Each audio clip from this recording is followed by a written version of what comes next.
unauthorized immigration. The latest raids instilling fear and anger in many Southern California communities. Our community is living in a state of terror. Crowds taking over the streets, shutting down traffic. This car set on fire in Paramount, about 20 minutes south of LA, where authorities tried to control the crowds. The Los Angeles Sheriff's Department releasing an advisory Saturday, saying in part, protesters became increasingly agitated, throwing objects and exhibiting violent behavior toward federal agents and deputy sheriffs. The White House deploying 2,000 National Guardsmen to help local authorities in Los Angeles. The Secretary of Homeland Security defending the decision on CBS's Face the Nation Sunday.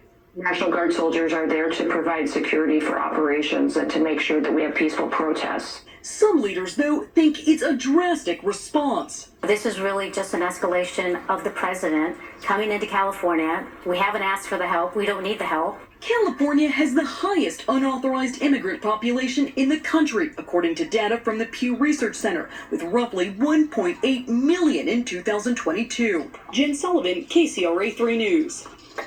Democratic governors from across the country are also coming to California's defense.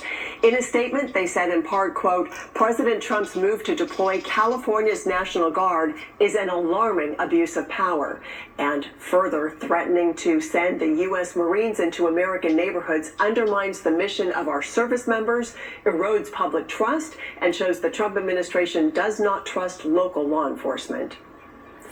Now to some developing news out of San Diego, where a small plane with 6 people on board crashed off the coast. This happened about 3 miles off of Point Loma. The San Diego Fire Department says that Cessna 414 aircraft was reported down shortly before 1 o'clock this afternoon. The Coast Guard did locate the debris field, but not the people on board.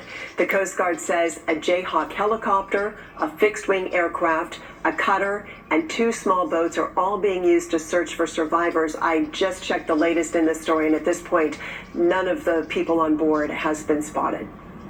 Now to our KCRA 3 weather coverage, and here's a live look out at Sacramento this evening. Another warm evening out there, but interesting to see that cloud cover. Let's check in with our meteorologist, Ophelia Young. Yeah, it's keeping us cool today. So